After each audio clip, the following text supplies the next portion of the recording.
Imagine standing at the absolute edge of existence, where the ocean does not merely crash, it screams. The Three Echos. Ahead of you lies nothing but a violent, churning abyss of black water and freezing mist, a place where the human map simply unravels into nothingness. Three Abo. This is Patagonia, the bottom of the world. Three Abo Wow. For centuries, this desolate frontier has existed as a living myth, a realm where nature refuses to negotiate and where the very concept of time seems to freeze under the weight of relentless winds. But what is it about this unforgiving wasteland that calls to the deepest, most primal parts of the human spirit? Why do we find ourselves drawn to the very places that threaten to destroy us? If you have ever felt the silent, irresistible pull of the wild, you are already standing on these windswept shores with us. To understand Patagonia, we must first descend to its most fractured, isolated extremity, Tierra del Fuego, the land of fire. The name itself carries a heavy, haunting irony, for there is no warmth to be found in this frozen archipelago. What three awals? In the year 1520, Ferdinand Magellan and his exhausted crew navigated their wooden ships through the treacherous, mist-shrouded strait that would forever bear his name. As they peered through the biting cold, they saw hundreds of mysterious flickering lights dancing on the dark horizon. Bonfires kept alive by the indigenous Yagan people to survive the brutal sub-Antarctic temperatures. It was a landscape of pure, unyielding survival. The Yagan people lived in complete harmony with this extreme environment, traversing the freezing waters in bark canoes, using seal fat to protect their skin from the icy spray. They did not try to conquer the wilderness, they became a part of it. How would you fare if you were cast away on these shores today, with nothing but the howling wind as your companion? Would the absolute silence of this place break your spirit, or would it awaken a strength you never knew you possessed? As the European ships pushed further into the labyrinth of channels, they realized they had entered a realm where the laws of the civilized world no longer applied. This sense of isolation eventually paved the way for a dark chapter in the region's history. Deep within this rugged wilderness sits Ushuaia, famously known as the southernmost city on Earth. But before it was a beacon for modern adventurers, it was a place of dark exile. In the late 19th century, the Argentine government established a high-security penal colony here, transforming this beautiful, isolated outpost into the nation's answer to Siberia. The philosophy behind the prison was simple, yet terrifying. There were no physical walls, no elaborate iron cages, and no armed guards patrolling the perimeter. The land itself was the warden. If a prisoner attempted to escape into the dense, frozen forests or across the jagged mountain peaks, they would not find freedom. They would find only a cold, silent grave. The elements were far more ruthless than any human captor. The prisoners were forced into hard labor, sent out into the freezing forests on a narrow-gauge railway to cut timber. The sound of their axes echoing through the silent valleys was a testament to the heavy toll of survival. Yet, in one of the most remarkable ironies of human history, the very convicts sent here to suffer and break under the elements ended up cutting the timber, laying the railway tracks, and building the very docks that transformed Ushuaia from a frozen prison into a thriving, livable community. They literally carved a civilization out of their own captivity. The remnants of this penal colony still stand today, converted into a museum where the cold stone corridors still seem to whisper the secrets of those forgotten souls. It makes you wonder, does true power lie in the landscapes that shape us, or in the human resolve to build something beautiful out of our darkest exile? Sailing eastward from Ushuaia, and we enter the cold, deep veins of the Beagle Channel. Named after the legendary HMS Beagle, which carried a young Charles Darwin on his historic voyage of discovery in the 1830s, this 150-mile passage is a masterclass in raw oceanic scale. Here, the mountains don't merely frame the water, they plunge directly into it, their snow-dusted peaks reflecting off a dark blue mirror that connects the Atlantic and Pacific Oceans. Small boats navigate around rocky outcrops crowded with sea lions. Their sleek bodies glisten in the weak sun, barking and fighting for space, entirely unbothered by the passing vessels. Further to the west, the channel disappears into a labyrinth of fjords, where glaciers spill their massive ice-cold tongues directly into the ocean. In the middle of this vast, watery expanse, standing lonely on a jagged rocky outcrop, sits the Les Éclaireurs Lighthouse. Built in 1920, its striking red and white stripes stand as a silent, automated sentinel guarding sailors from the treacherous reefs below. Though often mistaken for Jules Verne's mythical lighthouse at the end of the world, its true purpose is much more profound. It is a symbol of hope and guidance in a world dominated by storms. Beyond the shelter of the channel, the ocean opens and changes character completely. Calm waters give way to the Drake Passage, one of the world's roughest stretches of ocean, famous for its towering waves and unpredictable, violent weather. The Drake Passage is not merely water. It is a chaotic convergence of global currents where no land exists to break the momentum of the winds circling the bottom of the globe. For early explorers, rounding the Cape was a rite of passage that demanded absolute sacrifice. A graveyard of wooden hulls and shattered dreams. Imagine the sheer terror of climbing icy rigging in pitch darkness while waves the size of buildings crash over the deck. 3 Ocean. Here, the dark silhouette of Cape Horn rises from the water like a monument to the countless sailors who lost their lives trying to conquer these seas. It is a place of profound reverence, where the physical scale of the earth humbles even the most seasoned adventurers. We are just beginning to scratch the surface of this colossal frontier, and the journey ahead will take us deep into towering glaciers, ancient caves, and active volcanic peaks. If you are ready to embark on this epic story and uncover the legendary mysteries of the bottom of the world, drop a comment telling me where in the world you are watching from. Hit the like button, subscribe to Legends of Power, and turn on notifications so you never miss more of our upcoming videos. Now brace yourselves, because we are leaving the safety of the channel and venturing into the most dangerous waters on the planet. History is often written by the victors, but here in the extreme south of Patagonia, history was carved out by the desperate, the brave, and the hopelessly lost. Welcome to the Gateway, Punta Arenas. If you've ever wondered what it feels like to stand at the edge of the known world, you're looking at it. A 3 yarns. For centuries, this wasn't just a city. It was the final checkpoint for explorers, gold miners, and sailors before they gambled their lives against the terrifying, unpredictable waters of the Strait of Magellan. Imagine it. It's 1850. You're on a wooden ship, the wood groaning under the pressure of the Southern Ocean. You've been at sea for months, scurrying around the Horn, praying to whatever gods you believe in that you don't end up a permanent resident of the seafloor. Then, through the thick grey mist, you see land. Not just any land, this was the promise of a future. Punta Arenas grew from that raw, survivalist energy. It became the epicenter of a massive economic boom when the world discovered sheep farming and, briefly, gold. Millionaires lived in mansions filled with French furniture and European chandeliers, built on the backs of an industry that defied the harsh, brutal climate. Look at this architecture. It's elegant, almost defying its location.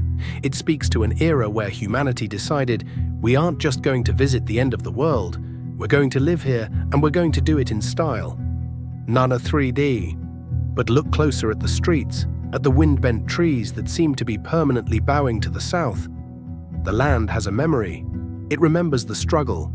This place defined the fate of many who passed through. It was the New York of the South before the Panama Canal changed the shipping lanes forever, plunging the city into a beautiful, haunting isolation. But here is where I have to ask you something. When we talk about conquering nature, about building massive empires and sheep farms in the most inhospitable corners of the globe, are we truly the winners? Or are we just guests that the planet has allowed to stay for a while? Drop a comment below and let me know. If you could leave your current life behind and move to a remote, windswept frontier like this, would you do it for the adventure, or would you find the isolation too overwhelming? As we move forward, we have to look at the water itself. The Strait of Magellan is more than a passage. It's a graveyard of ships and a gallery of wonders. Sailors used to say that the wind here has a voice, and if you listen long enough, you start to understand why Ferdinand Magellan, the first European to navigate these treacherous waters, They called them Estrecho de Todos los Santos, the Strait of All Saints. Though I'm fairly certain he wasn't feeling like a saint when the ice began to pack in. We often think of geography as static, just a backdrop for our lives, but in Patagonia, the geography is the main character. It moves, it breathes, and it dictates who thrives and who fails. Punta Arenas is the perfect microcosm of this. It's a place that was meant to be a transient stop, yet it anchored itself to the earth. It reminds us that our own gateways, those difficult transitions in our own lives, often become the most defining chapters of our stories. We've only just touched the surface of this frontier. Next, we are leaving the civilization of the coast and heading deep into the untamed interior, where the mountains start to bite back and the real mystery of Patagonia begins. Before we venture into the heart of the wilderness, take a second to hit that like button if you're enjoying the journey so far. It helps us get this story to more explorers like you. If you've ever had a gateway moment in your life, a time when you had to make a decision that completely changed your path, I want to hear about it.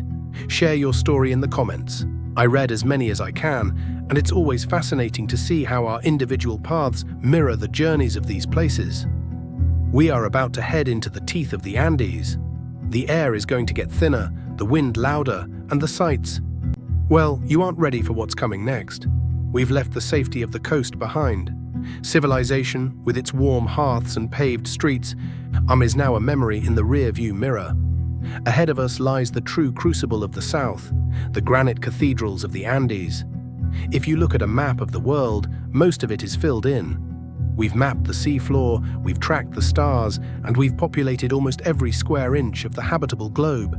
But here, the Earth still feels like it's under construction. It feels raw, unfinished, and aggressively indifferent to our presence. These peaks, the Torres del Paine, weren't formed overnight. They were forged by millions of years of tectonic violence and then polished by the relentless grinding of ancient glaciers. They are millions of years old, yet they look like they were carved yesterday. You can't just walk into a place like this. You have to earn your passage. The weather here is famously bipolar. You can experience 4 seasons in a single hour. It's a place that forces you to be present. You can't worry about your emails or that awkward conversation you had 3 years ago, or what you're going to eat for dinner on Thursday. In the shadow of these mountains, your only concern is the next step and the wind chill on your face.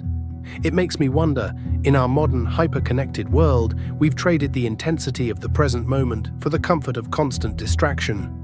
We are always elsewhere, but out here you have nowhere else to be. I'm curious, do you feel like your daily life prevents you from being present? If you could escape to a place where your phone has no service and your only goal is to survive and explore, would you feel liberated? Or would the silence of the wilderness terrify you? Let's talk about that in the comments. There is a specific kind of silence in the mountains. It's not an absence of sound, it's a presence. It's the sound of the wind moving through the Lenga forests, the distant groan of shifting ice, and the rhythmic beat of your own heart.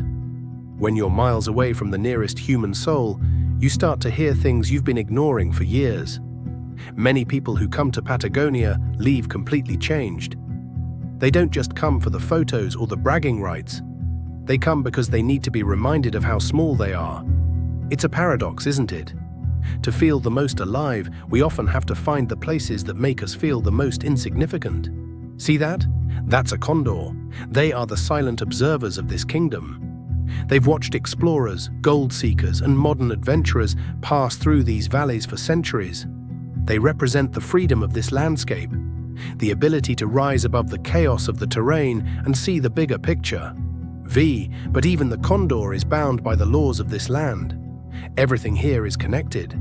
The ice feeds the rivers feed the valleys, and the valleys support the life that struggles to survive in these extreme conditions.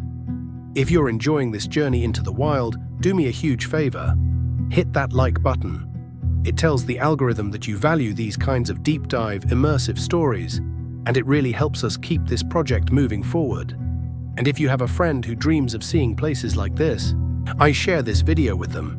Maybe it's the nudge they need to finally book that ticket. We are about to go even deeper. We are going to head toward the Grey Glacier, a place where the ice is so blue it almost looks artificial. We are moving toward the heartbeat of the Andes.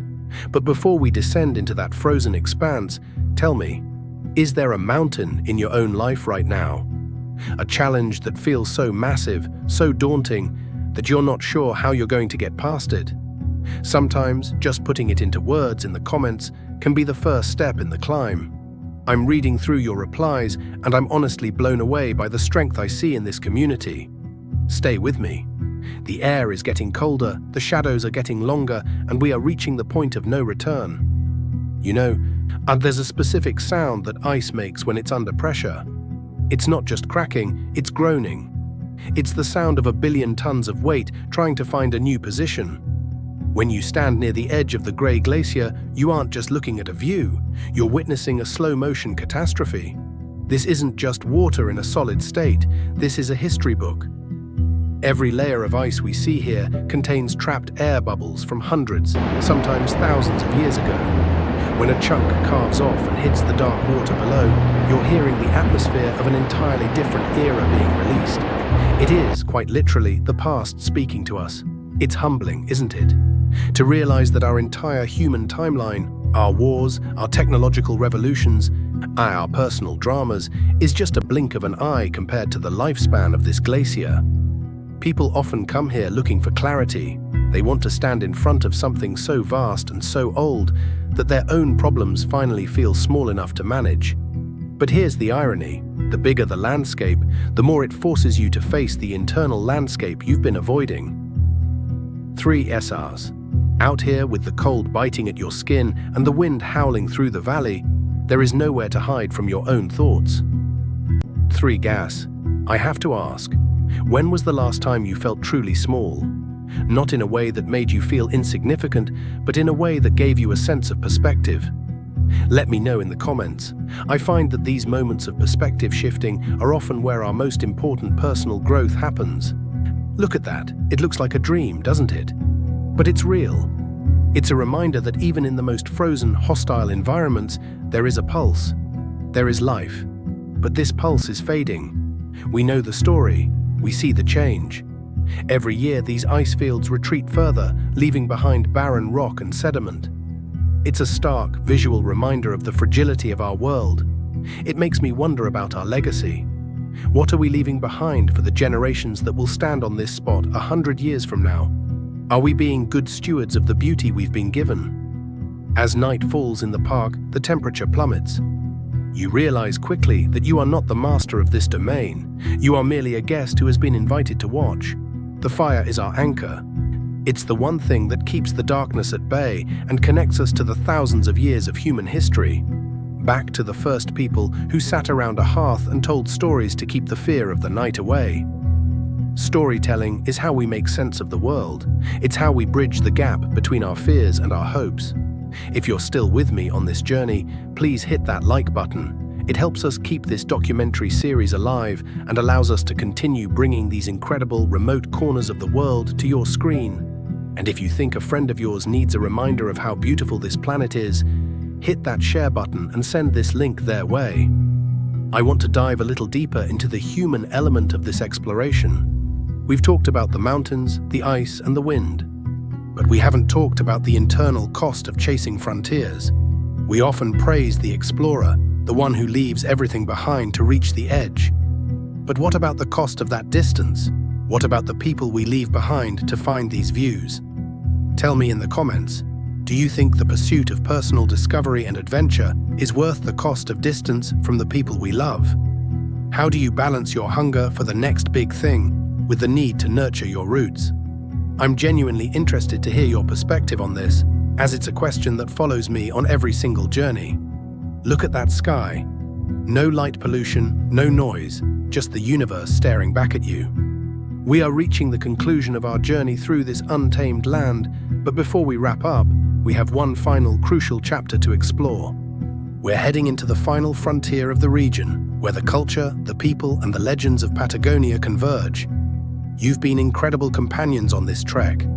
Stay close, because what we're about to uncover in the final chapter is something that most travelers completely miss.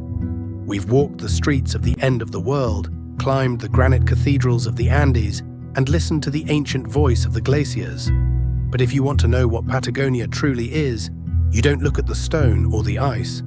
You look at the people who have lived here for generations. You look at the gaucho. The gaucho isn't just a farmer or a rancher. They are the living embodiment of the spirit of this land.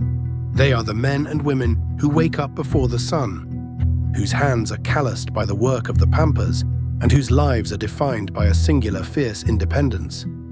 History has a way of romanticizing the frontier, turning the struggle of survival into a myth.